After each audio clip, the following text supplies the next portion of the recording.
Coucou, c'est Bidi de ma petite médiathèque. Je vous retrouve pour ce nouveau vlog et on commence dans ma bibliothèque salle de sport puisque vous pouvez le voir à ma tenue.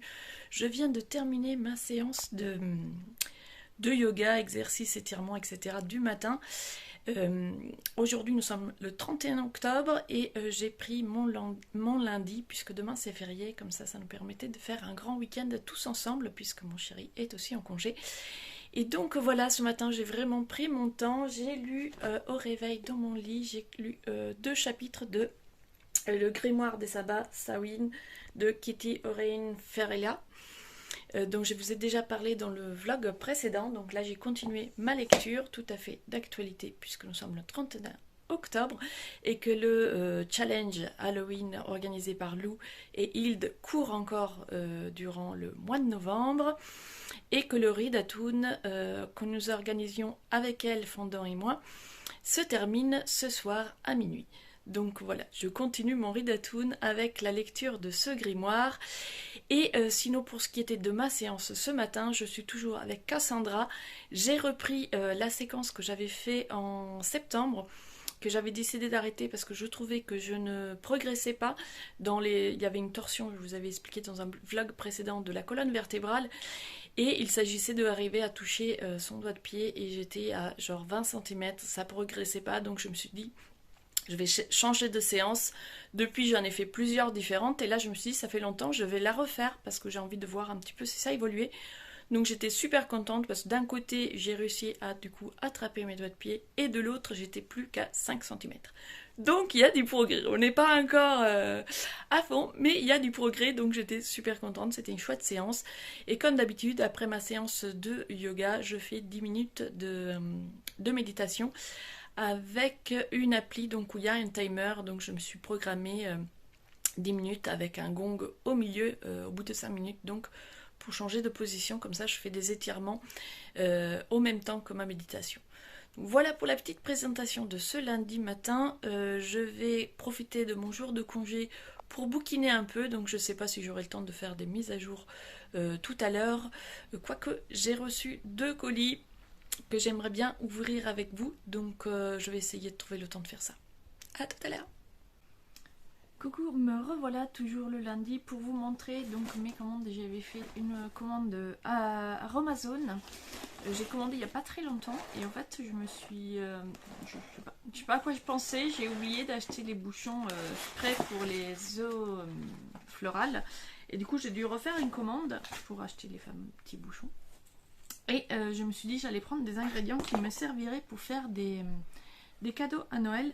Du coup j'ai acheté plusieurs bouteilles comme ça vides en verre, réutilisables donc pour pouvoir préparer des petits soins pour Noël. J'ai pris de karité, beurre de karité, et ensuite j'ai pris aussi de l'huile de jojoba, quelques huiles essentielles, donc j'ai pris du citron, tea tree, ravensara, romarin de cinéole, cinéole, pourquoi je dis 2. Et puis j'ai aussi pris, donc toujours pour préparer des crèmes maison, de la cire. J'ai pris quoi? J'ai pris de la cire, parce qu'ils en avaient plein, donc je ne sais plus laquelle j'ai pris. Je crois que j'ai pris une cire 100%, ah voilà c'est ça, cire 100% végétale. On va voir, on va tester. J'avais déjà acheté dans un magasin bio de la cire d'abeille. Je trouvais très enfin ça fonctionnait super bien, surtout c'était très réparateur, donc j'avais fait un baume pour les mains très abîmées, ça avait super bien marché, mais là je voulais quelque chose d'un petit peu plus fluide pour faire un peu des soins de beauté, des choses comme ça à offrir, la cire d'abeille étant très grasse pour des soins du visage par exemple, c'était moins bien. Et j'ai pris aussi un petit filet pour mettre le savon dedans, voilà comme ça. Même s'il se casse, s'il reste des petits bouts et tout, moi j'aime bien utiliser voilà, les petits filets comme ça. J'en avais fabriqué avec des choses de récup mais qui s'est cassé. Du coup je me suis dit que j'allais en acheter un fait exprès, comme ça je pourrais le laver et le réutiliser à l'envie. Donc c'est la première fois que j'en achète un, je ne sais pas si ça va bien fonctionner comme je veux, mais ça a l'air assez costaud, donc ça devrait bien fonctionner. Voici pour ma petite commande à Amazon. Mais ce qui j'étais très impatiente de recevoir, c'est ma laine Hobby. Vous me direz, mais ça aussi, j'en ai commandé il n'y a pas très longtemps. Mais oui, sauf que j'ai toujours trop d'idées. Et là, c'est ma fille aînée qui voulait que je lui prépare un gros gilet pour l'hiver. Et du coup, j'ai trouvé un modèle qui lui a beaucoup plu sur internet. Donc, c'est une vidéo de Icoxon. Je vous mettrai le lien. Et donc, dans sa vidéo, elle met même un petit modèle comme ça à colorier. Donc là, je l'ai colorié moi avec les couleurs que ma fille m'a demandé pour pouvoir avoir un plan et me préparer. Donc je vous montre la laine. Donc j'ai pris de l'acrylique pour que je puisse le laver facilement sans se prendre la tête à la machine. Et du coup, comme je trouvais le projet super beau, j'ai pris de la laine pour elle. Et puis j'en ai pris pour m'en faire un à moi aussi de notre couleur. Donc je vous montre d'abord les couleurs qu'elle a choisies. Je sais pas où je vais ranger tout ça. Non, ça c'est moi.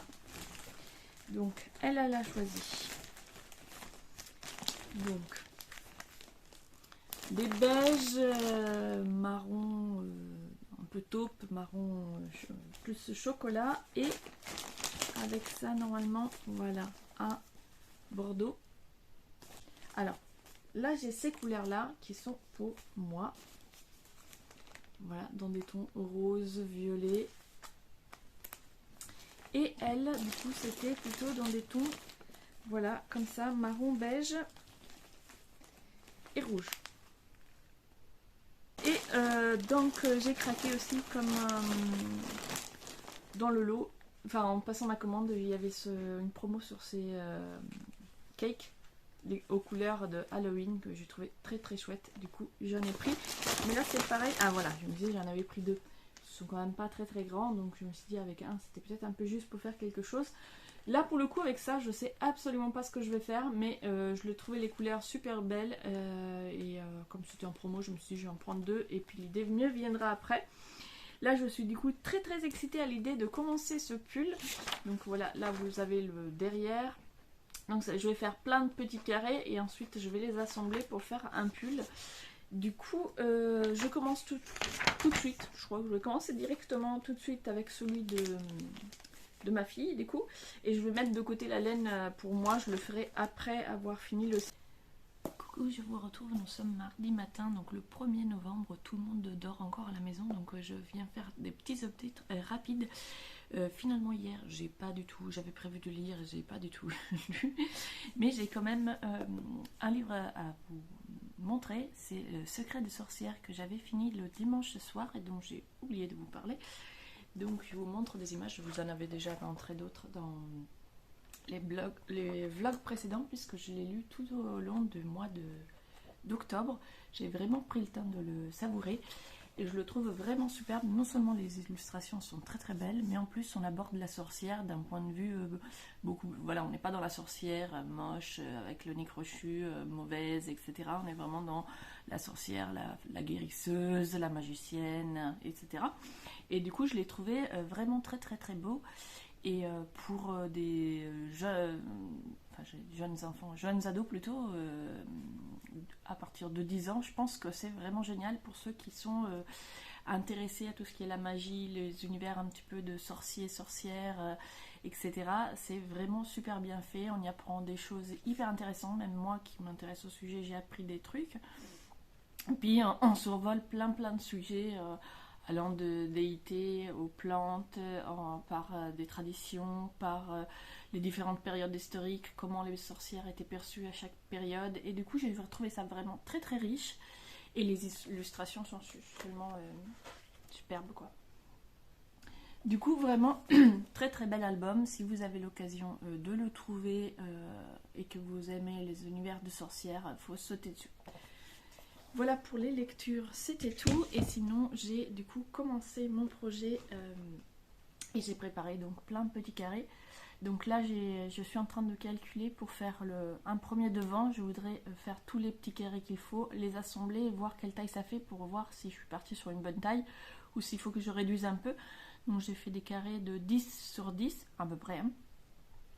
Donc là, j'utilise du coup la laine... J'en prends avec une étiquette, donc c'est la laine Hobby Amigo 100% acrylique. J'ai choisi de l'acrylique parce que je voulais quelque chose qui puisse être lavé en machine, etc. Puisque ça va être un gros pull à porter genre à la maison, etc. Donc quelque chose qu'on puisse quand même entretenir facilement. Donc le modèle que j'utilise, c'est iCoxon. Donc j'arrive à me prononcer. Je vous mets le lien en barre d'infos. Elle a fait une vidéo, c'est en anglais, mais bon, c'est très bien expliqué. Et du coup, je suis partie sur ce modèle-là. Et moi, j'ai choisi de faire donc des carrés de 10 sur 10. J'ai fait des carrés avec des brides simples. Et donc, j'ai fait moi avec un crochet 4.5. J'ai fait 14 mailles sur 16 rangs. Donc, ça me fait à peu près... Alors, d'une pelote à l'autre, j'ai des carrés qui sont un petit peu plus grands. Du coup, j'ai recompté plusieurs fois en me disant que j'ai dû me tromper quelque part, mais non, le taupe me fait des carrés un petit peu plus grands, mais bon, après je vais les étirer, ça va aller. Donc voilà, j'ai choisi une espèce de...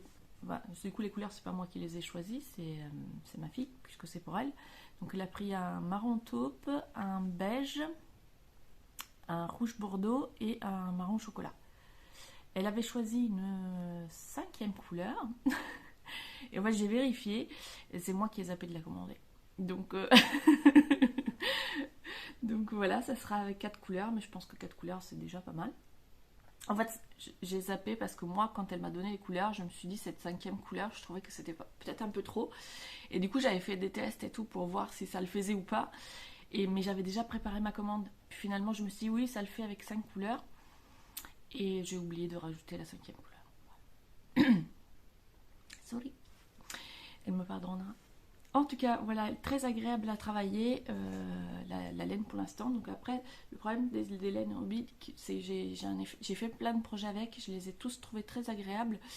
Pour l'instant, il n'y en a qu'un seul qui est passé en machine, et c'était du fil coton, et je dois dire qu'il est ressorti nickel. Donc voilà. Celui-ci, je ne sais pas encore du coup comment ça résistera au lavage et au portage, mais en tout cas, à travailler, c'est hyper agréable, c'est super moelleux. Puis voilà, ça pique absolument pas. Du coup, je suis super contente parce que ça l'ai acheté pour moi aussi. Et moi, je supporte pas le nylon, la laine, je supporte pas. Enfin, je supporte pas grand chose. Du coup, l'acrylique, je supporte, heureusement. Et celle-ci, elle est vraiment moelleuse. Du coup, voilà, j'ai hâte de faire pour moi aussi. Mais du coup, j'ai envie d'essayer autre chose, puisque je fais celui-ci avec les carrés selon la méthode de coup de iCoxon. J'ai envie de tester de faire un mode patchwork mais sans faire de carré. Je sais pas si c'est très clair, c'est-à-dire que je voudrais faire en continu mais en changeant de couleur et faire des formes peut-être un peu plus, du coup pas forcément que des carrés, mais faire des formes géométriques et changer couleur à chaque fois. Je sais pas trop encore, je me tâte. D'abord je vais finir celui-ci, voir ce que ça rend, comment ça rend, et après je vais peut-être essayer une autre méthode histoire de pouvoir comparer les rendus et aussi les agréabilités à le faire. Je ne sais pas si ça existe. Donc voilà. Et sinon, qu'est-ce que j'ai regardé du coup hier, je voulais lire, et puis finalement, comme j'étais très excitée à l'idée de faire mon crochet, j'ai pas du tout lu. Parce que c'est compliqué de lire en faisant du crochet. Du coup, j'ai voulu me mettre un film dans l'ambiance Halloween, et j'ai regardé sur Netflix Day Shift, je crois que ça s'appelle comme ça, et c'était vraiment pas terrible. Mais alors, le scénario, pas creusé pour 2 minutes, il y a plein d'incohérences, on nous explique pas. Des vampires, ils prennent une balle, ils sont morts. D'autres, tu leur coupes la tête, ils meurent pas, tu sais pas pourquoi. Et puis les réactions, genre t'as une gamine de 8 ans, il y a une grosse poursuite avec des gens armés qui les suivent, et elle est là, ah oui, trop cool. Ah, c'est bien de ne pas avoir peur, mais à un moment donné, c'est pas du courage, c'est juste de la sottise. Mais il y a plein de trucs un petit peu chelous. Le film était vraiment, vraiment pas terrible. Donc voilà, si vous voulez de l'action avec zéro cerveau et des vampires, ça vous fera passer un temps. Mais si vous voulez un scénario qui tienne la route, vous pouvez passer votre chemin. Ça faisait longtemps que j'avais pas vu de film avec des vampires. Je me suis dit, tiens, ça me changera. J'avais pas choisi le meilleur. Et puis hier soir, du coup, on a regardé avec chérie un autre film, et là non plus c'était pas trop ma came. Bon, après c'était rigolo, mais et du coup c'est les fonctionnaires, trop c'est trop, un truc comme ça. Et donc c'est une comédie française, voilà, ça se passe dans le sud de la France avec des fonctionnaires, enfin des agents municipaux qui passent plus de temps à boire qu'à travailler. Bon, pour moi, je trouve ça toujours un peu trop caricatural, ce genre de truc. Bon, après, il y a quelques répliques rigolotes, mais voilà, pas trop mon truc. Et puis c'est tout, voilà, pas de lecture, et je vous reprendrai les coups plus tard. Là, j'ai pas mal de bricolage à faire, j'aimerais faire des petits travaux dans la chambre. Je voudrais aussi changer la chambre du coup de ma fille qui n'habite plus ici. Du coup, je voudrais mettre un lit convertible pour gagner un petit peu de place plutôt que d'avoir un immense lit qui est utilisé une fois tous les 6 mois. Du coup, voilà, je réfléchis un petit peu à aménager autrement la pièce et j'aimerais bien faire ça du coup aujourd'hui. Affaire à suivre. Coucou, nous sommes mercredi matin. Aujourd'hui, je travaille, mais je travaille à la maison, donc j'ai 10 minutes devant moi avant de commencer ma journée pour vous présenter les livres que j'ai trouvés hier. Hier, du coup, on a été se balader un petit peu et j'ai trouvé quelques petites choses d'occasion. Alors, j'ai trouvé le tome 4 de Misérables adapté en manga. J'avais trouvé, dans le même lieu d'ailleurs, le tome 1 que j'avais acheté et là j'ai hésité. Je me suis dit, tome 4, je n'ai pas le 2 et le 3. Mais bon, comme il était d'occasion, je me suis dit que c'était toujours sympa de l'avoir. Et puis je chercherai les 2 et 3 par ailleurs. Et j'ai trouvé 2 romans. Alors là, j'étais assez contente parce que ça fait tellement longtemps que j'entends parler de cet auteur que je me dis j'aimerais bien le découvrir, mais je suis pas sûre que ça me plaise. Du coup, là, je suis tombée sur 2 livres de Linda Riley d'occasion, donc je les ai eus pour 3 et 4 euros. Donc voilà, j'ai pris donc L'Ange de Marchmont Hall. Donc là c'est donc Greta, 30 ans ont passé depuis que Greta a quitté Marchmont Hall, une magnifique demeure nichée dans les collines de Monmouthshire. Alors là, c'est pas du tout comment ça se prononce, mais vous aurez compris. Lorsqu'elle y retourne pour Noël, sur l'invitation d'un vieil ami, David Marchmont, elle n'a aucun souvenir de la maison. Le résultat d'un accident tragique a effacé sa mémoire de plus de 20 ans de sa vie. Mais durant une promenade dans le parc enneigé, elle trébuche sur une tombe. L'inscription dérobée lui indique qu'un petit garçon est enterré là. Cette découverte bouleversante allume une lumière dans les souvenirs de Greta et va entraîner des réminiscences. Avec David, elle commence à reconstruire non seulement sa propre histoire, mais aussi celle de sa fille Shirka. Et j'ai trouvé également La lettre d'amour interdite, 1995, Londres. Laura, absolument pas. Joanna je vais y arriver. Haslam, brillante journaliste londonienne à qui rien ne semble sourire dernièrement, se retrouve tirée du lit par son patron pour aller couvrir les funérailles de Sir James Harrison. Monstre sacré du cinéma britannique qui vient de s'éteindre à l'âge vénérable de 95 ans. Un reportage mondain qui a peu de chances de lancer sa carrière. Et pourtant, sous le luxe et le glamour qui entourent la dynastie Harrison, Joanna ne tarde pas à remonter la piste d'un secret. Déterminée à lever le voile sur plus de 70 ans de mensonges et de mystères, la jeune femme comprend qu'elle est devenue la cible de personnes haut placées, prêtes à tout pour empêcher la vérité d'éclater. Marcus Harrison, le charismatique et très troublant petit-fils du grand acteur, serait-il un allié ou un ennemi dans cette quête de vérité ? Donc voilà, si j'ai eu envie de découvrir cette autrice, c'est vraiment parce que j'en ai beaucoup entendu parler, notamment dans les différents vlogs des... alors je vais pas tous les citer parce que elles étaient nombreuses, mais c'était les voix de Charleston de l'année dernière, donc Linda Riley étant publiée chez eux. Elles en ont parlé souvent et tout le monde avait l'air assez enthousiaste enthousiaste face à cette autrice. Du coup, j'étais curieuse et là, je me suis dit, bon, c'était pas très cher. Je me suis dit, ça, pour se lancer, il y avait aussi un tome des 7 sœurs, sauf que c'était le tome 2. Du coup, voilà, je me suis dit, je vais déjà essayer avec ça, et puis si ça me plaît, je verrai pour la saga des 7 sœurs après, puisque c'est quand même 7 tomes. Donc moi, je suis pas très saga, puisque je mets toujours très très longtemps à lire. Du coup, quand je commence une saga, je prends jamais le temps de lire la suite, ou presque. Donc voilà pour les nouveautés qui viennent de rejoindre notre bibliothèque. Donc sinon je disais aujourd'hui je travaille à la maison. Je ne pense pas avoir beaucoup de temps pour lire aujourd'hui justement parce qu'après quand j'aurai fini ma journée on va avoir plein de trucs à faire. Demain je travaille au bureau donc je pourrai lire dans le train. Mais vendredi on part à Brive pour le salon du livre. C'est la première année que je vais aller au salon du livre de Brive. J'ai découvert d'ailleurs l'existence de ce salon grâce à Flo de Flo and Books. Et comme j'adore la Corrèze, que j'ai découvert il y a quelques années au détour d'un week-end avec Chéri, et je suis tombée amoureuse de cette région, du coup je me suis dit un salon du livre à Brive, il faut absolument que je vois ça. Du coup voilà, on part avec des amis, donc je ne sais pas comment, je ne serai pas toute seule, mais avec des amis, je ne sais pas si je vais avoir vraiment le temps de vlogger. Je vais néanmoins essayer de faire quelques images.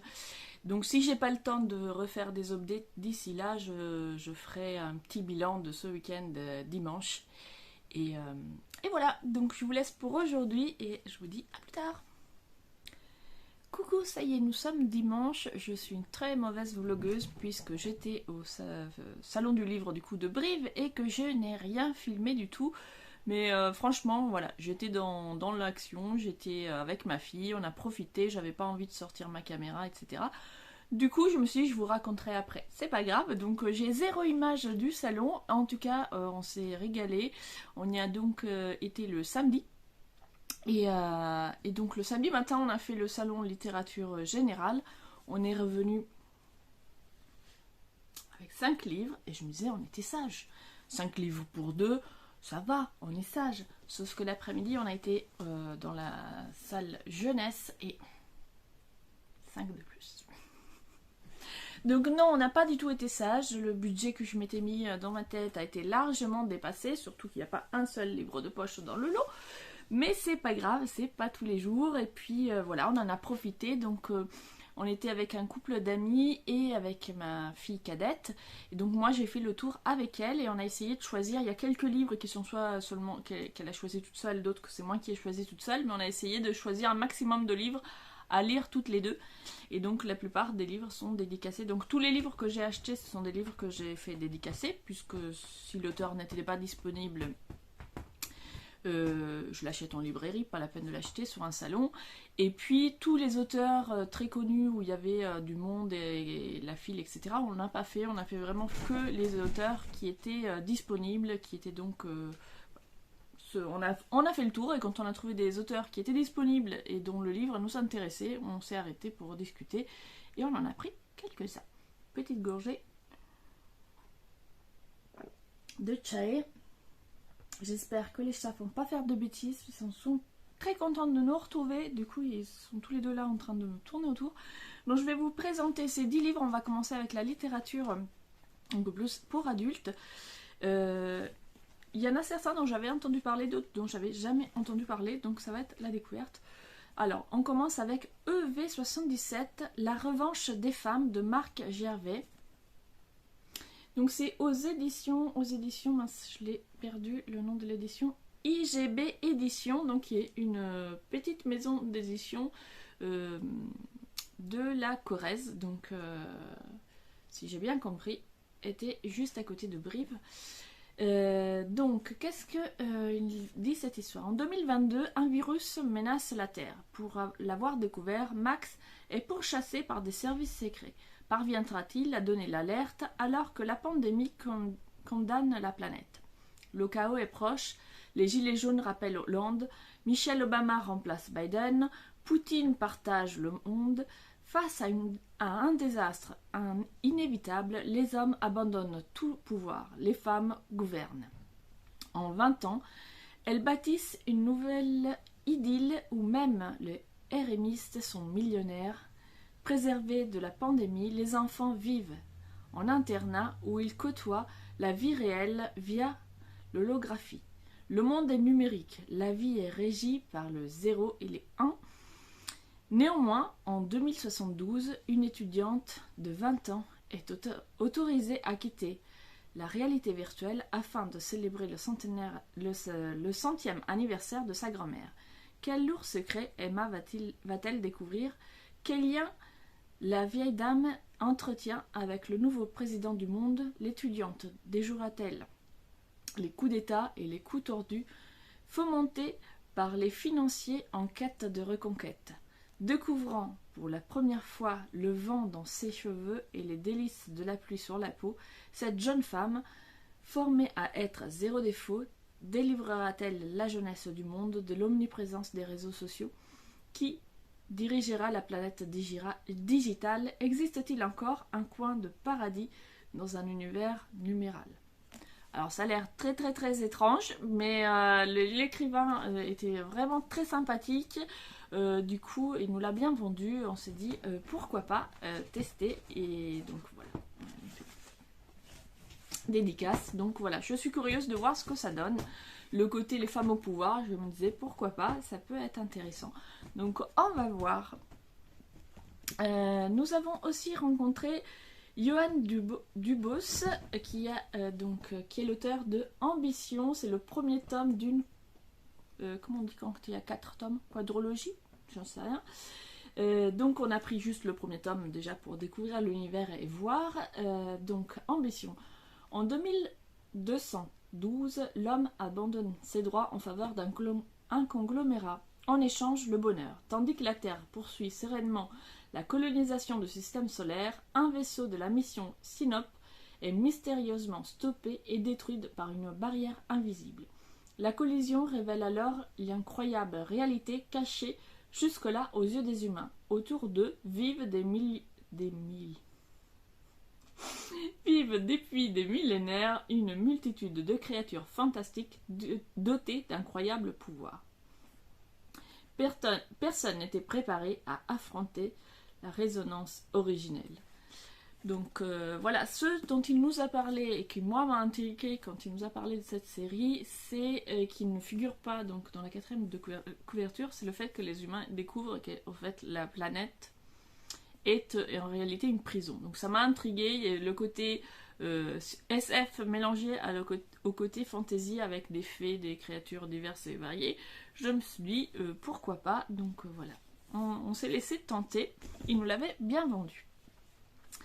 Moi je me suis aussi, celui-ci aussi m'a été très bien vendu d'ailleurs par l'agent plus que par l'autrice, et l'autrice était très très sympathique aussi, donc nous resterons là, de Chloé Lambert, donc aux éditions Rocher. Là tout à l'heure j'ai oublié de parler des éditions, celui-ci, des éditions Snag. Donc là nous en resterons là. De Chloé Lambert, donc Margot, 17 ans, souffre depuis plusieurs mois de malaise fréquent et peine à se rendre en classe. Divers médecins ont échoué à la guérir jusqu'au jour où elle atterrit chez un psychiatre, le docteur Donneler. Face à lui, chaque semaine, pendant 45 minutes, Margot se heurte au silence des mots qu'elle ne trouve pas. Heureusement, le docteur Donneler se révèle être un très bon psy. Libérée de ses secrets, Margot reprend pied. Donneler devient un sauveur, un père, un maître à penser. Cependant, au fil des séances, le sorcier bienveillant et malicieux se mue en recteur insatisfait et colérique. Le sauveur serait-il devenu dangereux? Jusqu'où les règles du cadre analytique sont-elles enfreintes? Margot parviendra-t-elle à se libérer du piège qui se referme, à moins que le sujet d'étude ne soit pas celui qu'on croit? Alors, là, quand tu dis qu'elle nous l'a très bien vendu, notamment l'autrice, qui, en parlant avec elle, donc elle me disait avoir écrit plusieurs pièces de théâtre et que c'était là son premier roman et qu'elle avait voulu construire ce roman comme un thriller. Donc voilà, j'étais curieuse de découvrir le côté écrit comme un thriller, mais qui est plus du coup un huis clos entre une adolescente et son psy. Donc à découvrir. Celui-ci c'est surtout pour moi, Miko il n'était pas très intéressé. Ensuite nous avons donc rencontré Emmanuel de Buisson et nous lui avons pris June. Très sympathique l'autrice aussi, vraiment très abordable et qui du coup a conseillé, parce que là on était ensemble avec Miko et elle a conseillé parmi ceux qu'elle présentait celui-ci, pour elle notamment aussi. D'ailleurs effectivement il n'est pas très grand et donc là on est à la fin, au fin fond de l'Arizona, une femme affaiblie s'est réfugiée dans un ranch de son frère. À ses pieds, des malles contiennent les derniers souvenirs de son grand amour, le sulfureux écrivain Henry Miller. Après leur coup de foudre dans un dancing de Broadway, elle l'a encouragé à écrire, a été son épouse et l'a entretenu pour qu'il puisse donner naissance à son œuvre. Elle s'appelle June Manfield.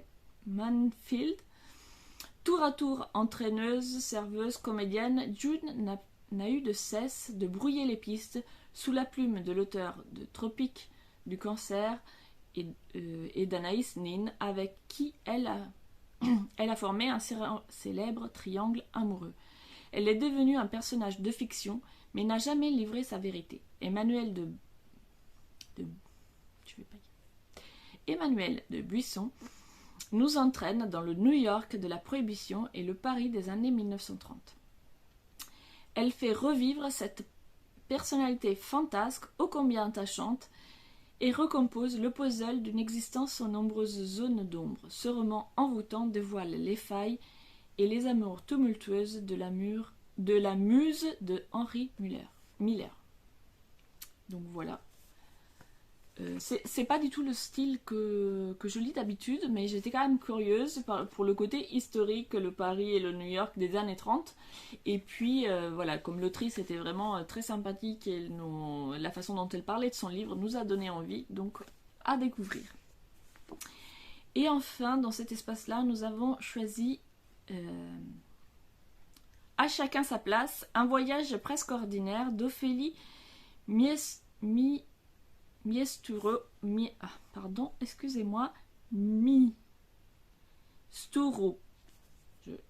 vous le montre parce que j'arrive pas à le prononcer. Voilà, et c'est aux éditions Rebelle. À chacun sa place. Donc Adrien le père est un historien capable de remonter dans le temps en passant à travers les peintures représentant le passé. Lorsqu'il découvre un secret explosif concernant Louis XIV, il décide de se rendre au XIIe siècle, au XVIIe siècle, avec pour objectif de changer le cours de l'histoire. Son voyage l'entraîne aux côtés du duc de Beaufort, cousin du roi, dont le destin est étroitement lié au secret découvert par Adrien. Donc c'est le premier tome d'une trilogie, si je me souviens bien ce qu'elle nous a dit, mais qui a une vraie conclusion. Donc il peut être lu indépendamment, mais dans le même univers, elle va donc en faire 3 normalement. Donc ça c'est une découverte, voilà, on est passé devant, et pareil, on était intrigué par le côté historique, et l'autrice était très sympathique, elle nous a donné envie de découvrir son œuvre. Je ne connais pas du tout, donc à voir. Voilà pour les 5 qu'on a choisis le matin. Et puis maintenant, les 5 qu'on a choisis donc dans l'espace jeunesse. Je vais commencer par celui qui a choisi... Et j'arrive pas à parler ce soir, c'est terrible. Je prends une petite gorgée. J'ai la gorge sèche. Voilà, un roman que Miko a choisi toute seule, que je ne connais pas, je ne sais pas de quoi ça parle. Donc les autres... Donc l'intégrale par Sandra Moyon,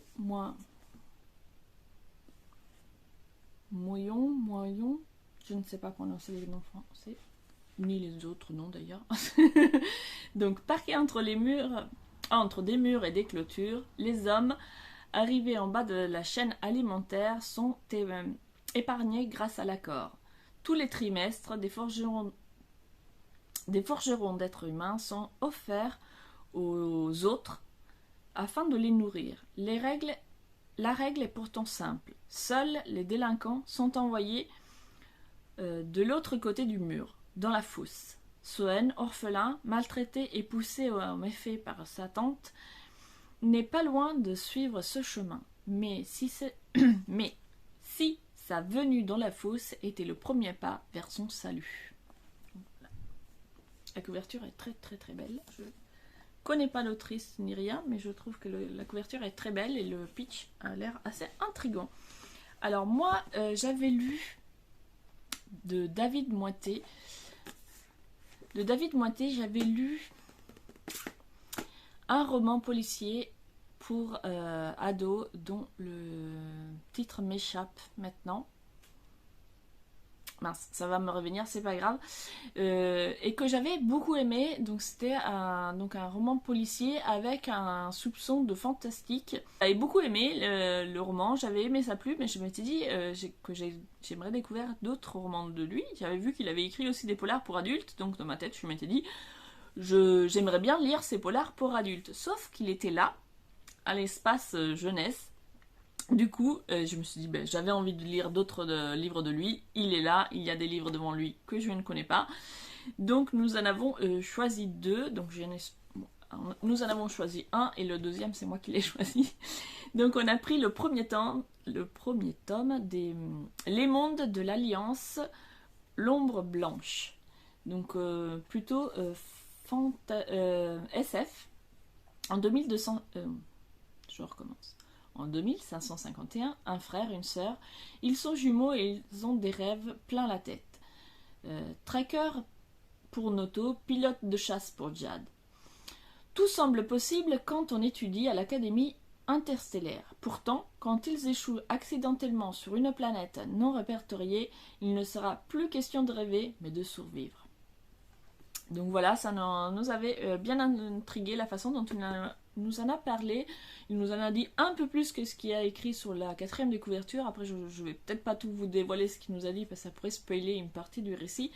En tout cas, le côté SF, moi ça me plaisait bien. J'ai bien envie de lire un peu plus de SF. Miko n'a pas du tout l'habitude de lire de SF, donc voilà, ça peut être une façon de découvrir. Et du coup, moi j'ai pris aussi celui-ci, New Earth Project, qui mêle du coup le côté SF avec une ambiance, si je me souviens bien ce qu'il m'a expliqué, une ambiance un peu thriller écologique. En 2125, le réchauffement climatique et la montée des eaux mettent le monde en péril. Une seule alternative, New Earth Project, le voyage vers la nouvelle Terre habitable. Elle est une grise issue d'un bidonville et ils sont intouchables, protégés. Pardon, je recommence, j'ai rien compris la phrase que j'essayais de lire. Elle est une grise issue des bidonvilles. Il est un intouchable protégé par le dôme. Isis et Orion, unis par une complicité naissante, sont séparés lorsque la jeune fille est tirée au sort pour rejoindre New Earth Project. Cette initiative, lancée par un milliardaire qui n'est autre que le père d'Orion, est entourée de mystères. Orion va alors mener l'enquête jusqu'à la vérité qu'il n'aurait jamais dû découvrir. Un parcours semé d'obstacles qui forgera sa personnalité et réconfortera ses sentiments pour Isis. Les deux adolescents arriveront-ils à se réunir? Désolée, j'ai du mal à lire à voix haute. Donc voilà, intrigué. Ensuite, ensemble, nous avons choisi Steam Sailors, tome 1, Héliotrope, de E.S. Green, aux éditions Gulfstream. Donc là encore, l'autrice était disponible et elle nous a parlé de son roman, ça nous a intrigués toutes les deux. Les couvertures sont simplement magnifiques et elle était vraiment très sympa et donc ça nous a bien donné envie. Il fut un temps où les alchimistes nourrissaient le haut et le bas monde de leur intention merveilleuse, produit de magie et de science. Un temps de machines extraordinaires, de prodigues électriques et d'individus au pouvoir fantastique. Une époque révolue depuis que les industriels ont éradiqué les alchimistes et leur formidable savoir. Pourtant, on raconte qu'à l'aube de leur disparition, ils auraient caché leur fabuleux trésor dans une cité secrète. 4 siècles après la grande fracture, les habitants du bas monde traversent une ère obscure et rétrograde, tandis que le haut monde, figé depuis l'extinction des alchimistes, demeure inaccessible et fait l'objet de tous les fantasmes.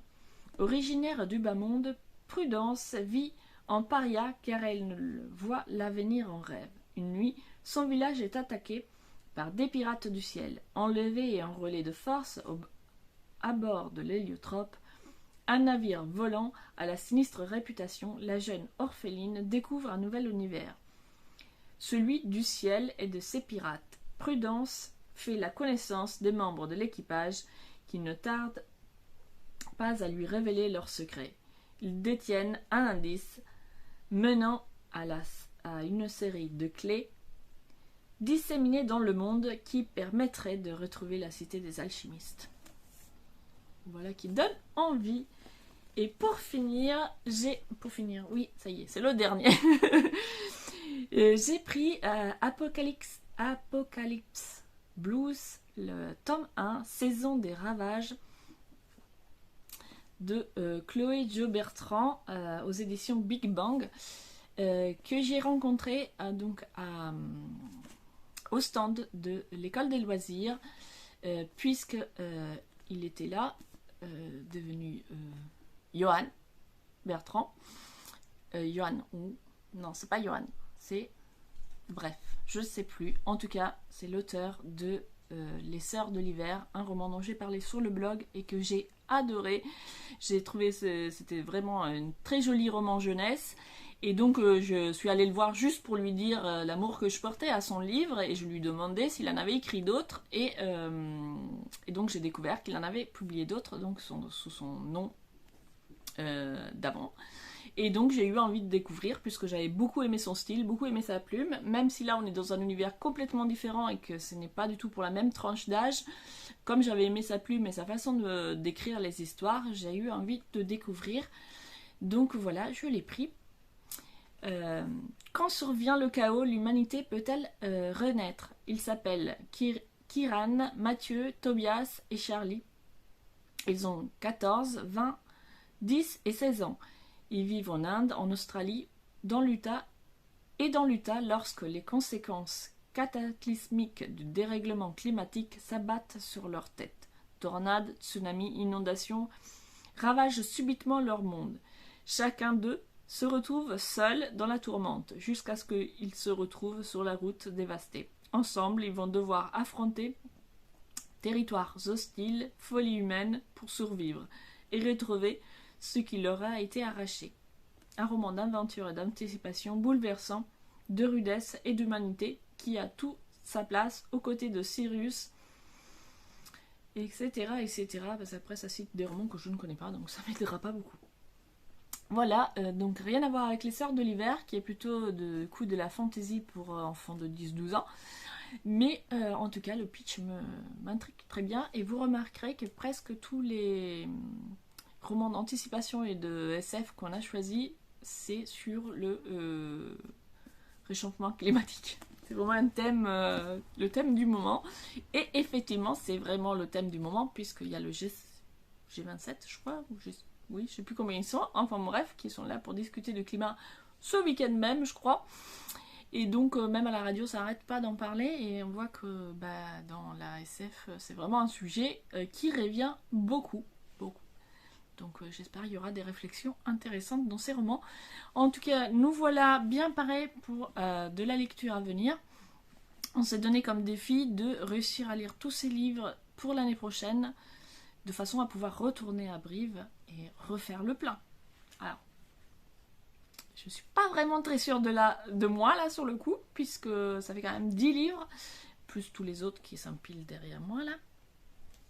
Mais je vais essayer d'en lire un maximum d'ici novembre de l'année prochaine. Petit pari lancé, on refera peut-être le point en novembre prochain pour voir combien j'en ai lu. Sur ce, je conclus ce vlog qui aura été très court. J'espère qu'il vous a quand même plu. N'hésitez pas à me laisser en commentaire si vous avez lu certains de ces romans ou s'ils vous font envie à me dire lesquels. Et puis on se retrouve la semaine prochaine pour un nouveau vlog.